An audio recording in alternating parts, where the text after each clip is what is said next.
of West Nile and maybe what he expects out of the president. Today's address to the people of West Nile. We see you are mobilizing the entire West Nile region, and that means a lot to the president and the NRM party. So, what is about the president's coming today?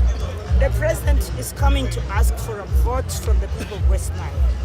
After he has done what the people of West Nile had asked him, which was connecting West Nile to the national grid. He has done that.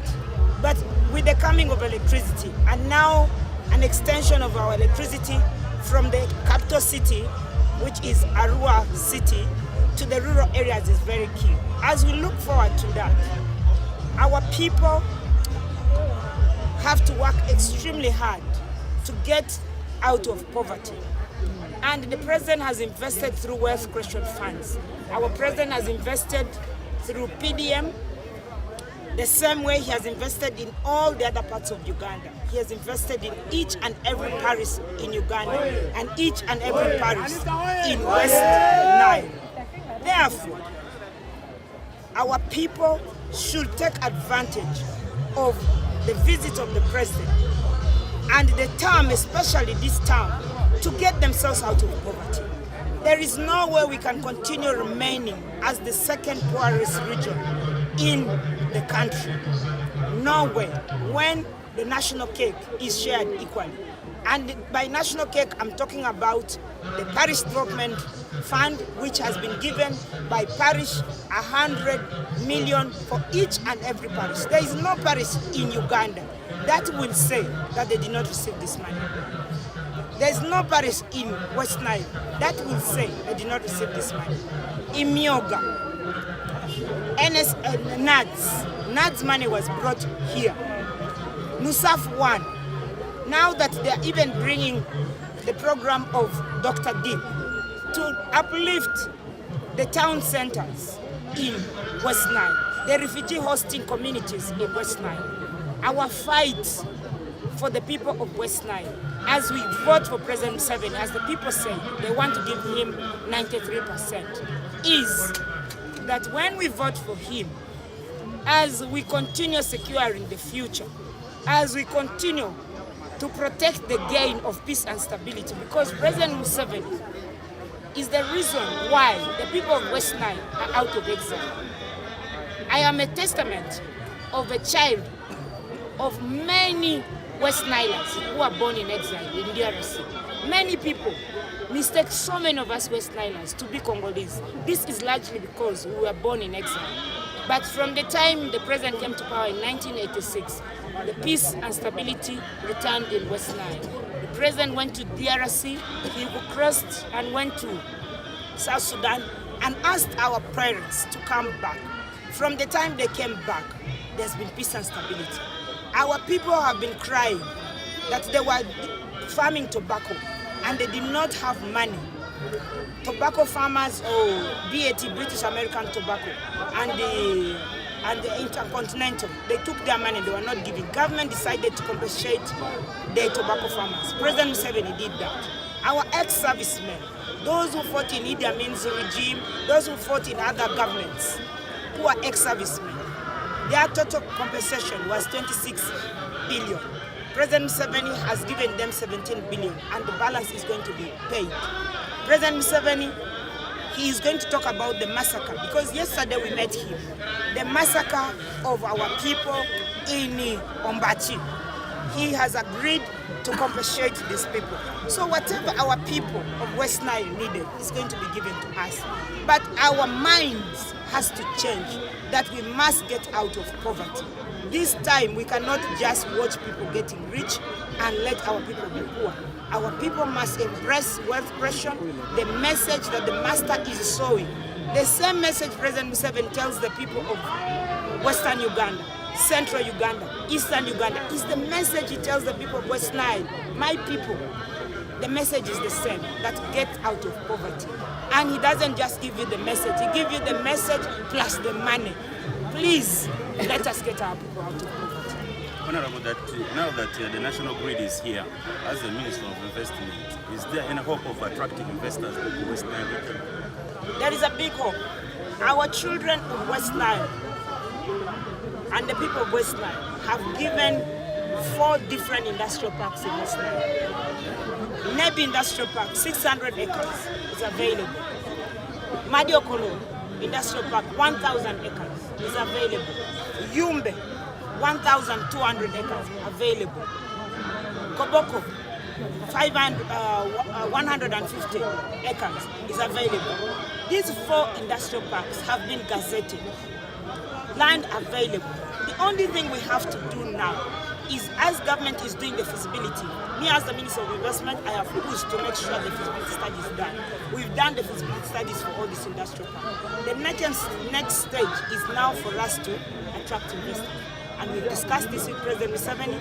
He has already attracted investors in the Nebi Industrial Park, to whom the land has been allocated. Now we need to get more. That will create jobs for our people. Instead of our children going to work in Lugazi Sugar, Kakira Sugar, as they have been taken to go and work in those plantations, they'll have to work in these factories in West Nile. That is the reason why our people should vote for President Museveni, because it is to get you out of poverty. There is no reason why you should leave a leader like President Museveni, whose work has been tested, and everyone knows that when it comes to peace and stability, he's number 1. When it comes to job creation, he's number 1. In his regime, he came to power in '86. He promised fundamental change. When President Museveni came to power, I want to tell you, there are only 80 factories. Today we have 50 factories employing 1.2 million Ugandans. Well, Honorable, when you look at the current manifesto of NRM party, it seems to be focusing on protecting the gains. So from your own observation as an individual, what are some of the things that the leaders from this region, including you who come from Koboko, need to advocate for to make sure that it has to be in the manifesto? First of all, when we talk about protecting the game, what do we mean? We, as a country, changed 8 presidents before having President Museveni in power.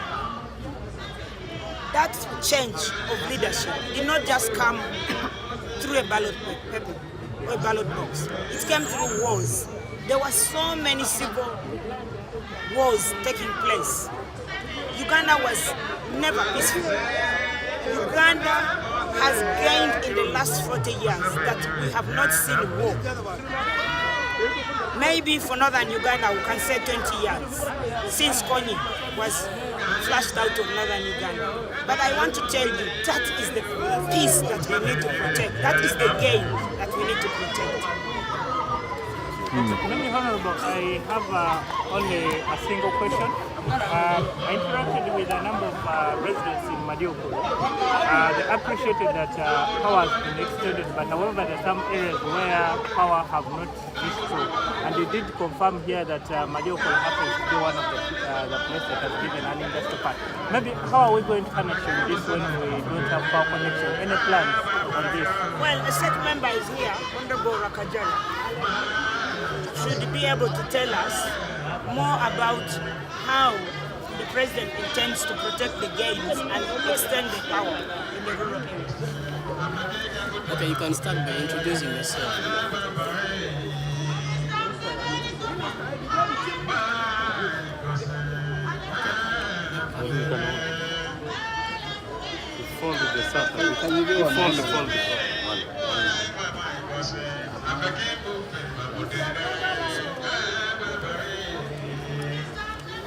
Start with your name. My name is Arnetwe Wakajara Katambuka. I represent workers in Parliament, but also I'm the National Chairman, Workers League. Therefore, I sit in SEC. Ladies and gentlemen, every 5 years we go for polls. We go and to vote the new leadership in place. This is a time when our His Excellency President Yoweri Museveni is back to the people to ask your mandate to vote again him in the office to protect the gains of what has been done for some time. And these gains that we intend to protect as a party under the President Yoweri Museveni and guarantee that security of our people and properties are guaranteed and protected for a very, very, very, very long time. Number two, extend investment. When you are extending investment in all parts of the country, like what Honorable Anita said, by creating industrial parks, by attracting more investors, that means we are creating more jobs for Ugandans. You cannot employ our people when we don't have investments.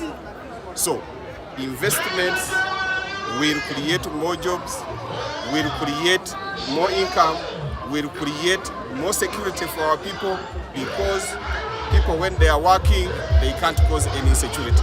They are happy and motivated to protect their country. So as a workers' representative, so far, so good. Workers, they are employed, they are earning, they are taking something at home. Therefore, they have decided to vote Yoweri Kaguta Museveni. But also, they are ready to promote the investment, and I think the president has always talked about the four-sector model. The four-sector model, that is commercial agriculture, that is industrialization, that is services, that is ICT. Therefore, those are the gains that we want to protect and promote to make sure that all Ugandans get these services. As workers and representatives, what do you have to say about the ongoing industrial action by the primary teachers? Is there any hope for them to get back to the class? There is a very big hope. We have discussed this. The teachers have put their demands, they have put their requests, and the government is responding. Yesterday, but one, we were talking to the teachers, the teacher leadership, with the speaker. Speaker has summoned all committees concerning the budgeting. Now that we are entering the budgeting process, and anytime teachers are calling off the strike, if not today or tomorrow. Honorable Kajara. The issue of minimum wage for Ugandans and the externalization of labor force, that is subjecting many Ugandans to suffering abroad. Yes, on the minimum wage, we discussed the minimum wage. We processed it as Parliament. We passed it because, and it is me who brought the private members bill, and the Parliament supported it. The President is in consultation to assent to that law with the economists, with everybody, to make sure that when we fix minimum wages, does not affect investment, hence affecting our employment. External labor. Externalization of labor, it is being discouraged so much because, first of all, the solution for that, for our children going out, is very simple, is investment. We want in few years, with the oil that we have discovered, in few years we will be attracting Saudi Arabians, Arab countries to come and work here than us going there to work. So once we have security, once we promote investment, once we do all that, we will not be going out to look for jobs. It is outsiders who will be coming here to look for jobs. Maybe regarding the issue but regarding the situation now, Ministry of Gender, Labour and Social Development is emphasizing the issue of agreements with the host countries where our children are going to make sure they are protected, they are respected, and the rules of labor laws of their countries consider outsiders such that they are also human beings, they deserve earning, they deserve a package take home, so such that the government here and the other side are in touch and they are talking. The last question to me, recently there was an outcry by some of the war victims responding to the West Nile, and up to now they have not been compensated. And you sit in state. Maybe as being a member, please don't what do you have to say about some of the victims who have been their support? To my knowledge, the president has promised that all where there is necessary compensation, this government will compensate all of those victims that were victimized by government, whether it was old government or in the process of liberation, all Ugandans will be compensated. Maybe you can help me with the Uganda version.